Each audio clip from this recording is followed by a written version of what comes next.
Assalamu alaikum dear students. Gaseous exchange in plants for the sake of homeostasis. Homeostasis से related छोटा सा topic कि plants में गैसों का तबादला किस तरह से होता है. Let's say plants have lack of organ system level. Plants में गैसों के तबादला के लिए ऑर्गन या ऑर्गन सिस्टम लेवल की कमी होती है. Plants have no organs or systems for the exchange of gases with their environment. Plants गैसों के तबादला के लिए जो उन्हें अपने माहौल के साथ करना पड़ता है, किसी किस्म का ऑर्गन या सिस्टम रखते ही नहीं हैं. Every cell of the plant body exchanges gases with the environment by its own. तो पौधों का हर सेल अपने माहौल के साथ खुद ही बजाते खुद गैसों का तबादला करने की अहलियत रखता है. तो यहाँ पर गैसों के तबादला या गैशियस एक्सचेंज के चंद एक मैकेनिज़्म मेंशन किए गए हैं. सबसे पहला है gaseous exchange through cuticle. Cuticle के ज़रिए प्लांट्स में गैसों का तबादला. याद रखिए कि cuticle is a waxy layer. ये मोम की बनी हुई लिपिड से ताल्लुक़ रखने वाली एक तय होती है जो अमूमन प्लांट्स के स्टेम लीव्स के ऊपर पाई जाती है. तो हम देखते हैं in young stems and leaves some gaseous exchange occurs through the cuticle which is present over the epidermis. चंद एक नौजवान मैच्योर स्टेम्स और लीव्स के ऊपर एपिडर्मिस होती है. तो एपिडर्मिस पर क्यूटिकल की लेयर पाई जाती है जिसकी मदद से गैसों का तबादला होता है. तो याद रखिए gaseous exchange through cuticle, plants के स्टेम्स और लीव्स की एपिडर्मिस पर क्यूटिकल लेयर पाई जाती है. यही क्यूटिकल लेयर जो एपिडर्मिस पर है यह गैसों का तबादला करने की अहलियत रखती है. प्लांट्स के अंदर दूसरा बड़ा mechanism of gaseous exchange that is gaseous exchange through stomata. Stomata के ज़रिए गैसों का तबादला. The leaves and young stems have stomata in their epidermis. तो पत्तों की एपिडर्मिस और यंग स्टेम्स की एपिडर्मिस में स्टोमेटा पाए जाते हैं. The gaseous exchange occurs through this stomata. इन्हीं स्टोमेटा के थ्रू गैसों का तबादला होता है. लिहाजा याद रखिए पहला मैकेनिज़्म था क्यूटिकल. तो पत्तों और तनों के ऊपर क्यूटिकल की लेयर भी गैसों का तबादला कर सकती है, जबकि प्लांट्स के स्टेम्स और लीव्स में पाए जाने वाली एपिडर्मिस के स्टोमेटा भी गैसों का तबादला करने की अहलियत रखते हैं. Third mechanism is gaseous exchange through air spaces. The inner cells of the leaves and stems have air spaces among them. तो पौधों के पत्तों की अंदरूनी सतह पर या स्टेम्स के अंदर एयर स्पेसेस होती हैं, खाली जगह होती हैं जिनमें हर वक्त हवा भरी रहती है. which help in the gaseous exchange, जो गैसों के तबादला में मदद करती है. यही बात हम स्केच में देखेंगे.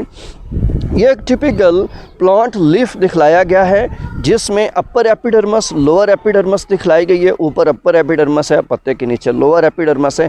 अपर और लोअर एपिडर्मिस के ऊपर वैक्सी क्यूटिकल लेयर दी गई है.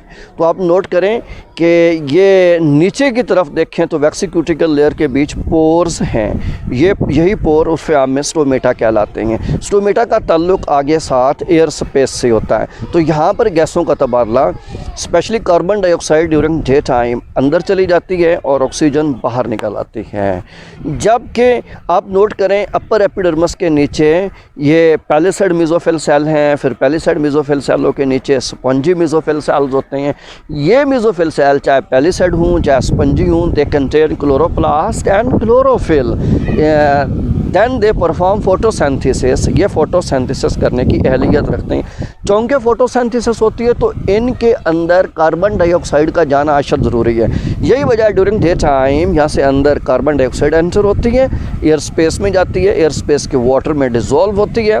तो कार्बन डाइऑक्साइड फिर इन स्पंजी मेसोफिल सेलों या पैलिसेड मेसोफिल सेलों के अंदर डिफ्यूज़ कर जाती है और इन इस मेसोफिल सेलों के अंदर पाए जाने वाले क्लोरोप्लास्ट क्लोरोफिल में एंटर होकर वहाँ पर ये फोटो सिंथेसिस करती है. ऑक्सीजन इजाफी होती है, वही ऑक्सीजन मेसोफिल सेलों से डिफ्यूज़ करके एयर स्पेसेस स्टोमेटा और स्टोमेटा से एक्सटर्नल एनवायरनमेंट में चली जाती है. लिहाजा ये एक मैकेनिज़्म यहाँ पर through stomata, through air space and through vaccine cuticle layer दिखलाया गया है.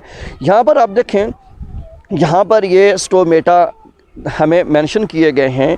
अगर आप राइट साइड पर देख रहे हैं तो there are 2 guard cells, 2 guard cell हैं जो श्रंकन सुकड़े हुए हैं और उनके बीच कोई पोर आपको नज़र नहीं आ रहा। जबकि आप लेफ़्ट साइड पर देखें 2 गॉड सेल नज़र आ रहे हैं, they are swollen with water, पानी इनके अंदर है, टर्गर प्रेशर इनका ज़्यादा है। तो सेंटर में इनके एक पोर नज़र आ रहा है, ये पोर इनका स्टोमेटा कहलाता है। तो इस स्टोमेटा के थ्रू गैशियस एक्सचेंज होती रहती है। तो याद रखिए, during day time when there is presence of sunlight, opening is the stomata. तो जब दिन का वक्त होता है, सनलाइट अवेलेबल होती है, स्टोमेटा और फ़याम में ख़ास टेम्परेचर की हद तक खुले रहते हैं और गैशियस एक्सचेंज होती रहती है। बट ड्यूरिंग नाइट टाइम ये स्टोमेटा श्रिंक कर जाते हैं और क्लोज हो जाते हैं। No here is a leaf cell during day time. पत्तों के सेलों में दिन के वक्त क्या होता है? During the day time when the mesophyll cells of leaves are carrying out photosynthesis and respiration side by side. याद रखिए, जब दिन का वक्त होता है, सनलाइट अवेलेबल होती है, तो पत्तों के मेसोफिल सेलों में फोटोसिंथेसिस और रेस्पिरेशन, दोनों फोटोसिंथेसिस और रेस्पिरेशन मेसोफिल सेलों में एक साथ हो रही होती हैं। The oxygen produced in photosynthesis is utilised in cellular respiration. तो फोटोसिंथेसिस में जो ऑक्सीजन पैदा होती है वही ऑक्सीजन रेस्पिरेशन में इस्तेमाल हो जाती है। Similarly the carbon dioxide produced during cellular respiration is utilised in photosynthesis. इसी तरह से सेलुलर रेस्पिरेशन में पैदा होने वाली कार्बन डाइऑक्साइड उसी पत्ते के मेसोफिल सेलों की फोटोसिंथेसिस में इस्तेमाल हो जाती है। सो यहाँ पर अगर आप देखें तो कोई काबिल ज़िक्र हद तक extra amount of gases are not available. Leaf cell during night time, जब रात का वक्त होता है, फिर इनमें क्या सूरत हाल होती है? During night time when there is no photosynthesis occurring, रात के वक्त जब फोटोसिंथेसिस नहीं हो रही होती, the leaf cells get oxygen from the environment. तो पत्तों के सेल यानी mesophyll cell get oxygen from the environment, माहौल से रात के वक्त ऑक्सीजन हासिल करते हैं, release carbon dioxide through stomata. तो स्टोमेटा के रास्ते कार्बन डाइऑक्साइड को बाहर निकाल देते हैं।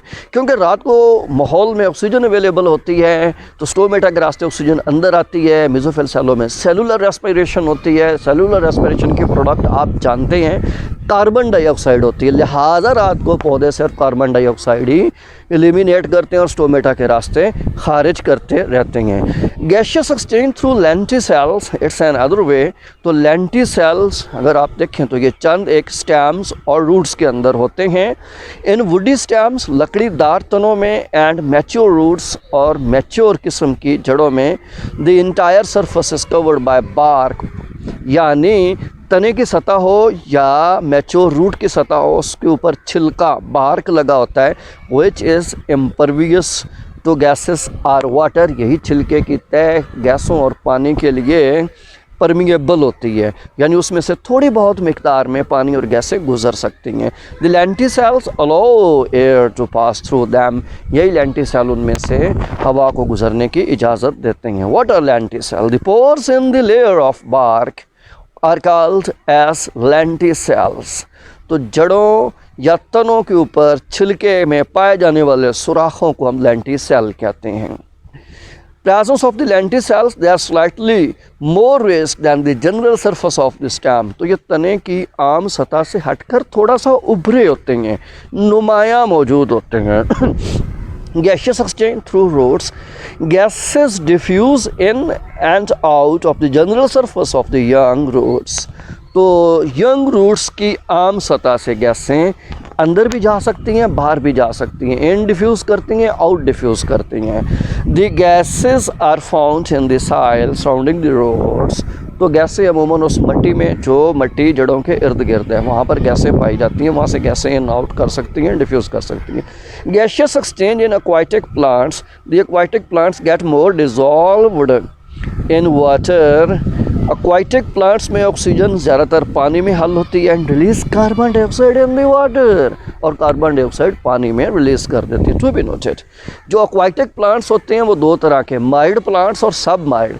माइल्ड एक्वाटिक प्लांट्स वो होते हैं जो मुकम्मल तौर पे सारी प्लांट बॉडी पानी में डूबी होती है, जबकि सब माइल्ड प्लांट्स ऐसे होते हैं जिनकी सिर्फ जड़ें पानी में होती हैं, लीव्स और स्टेम पानी से बाहर होते हैं। बोथ केसेस आप देखें कि जो जड़ें हैं एटलीस्ट वो पानी के अंदर माइल्ड हैं, लिहाजा जो पानी में डिज़ोल्व ऑक्सीजन होगी वही एक्वाटिक प्लांट की जड़ों में और सारी बॉडी तक जाएगी। फिर कार्बन डाइऑक्साइड भी उसी तरह से पानी के अंदर डिफ्यूज़ कर जाती है। Now here is gaseous exchange in plants with respect to sketch।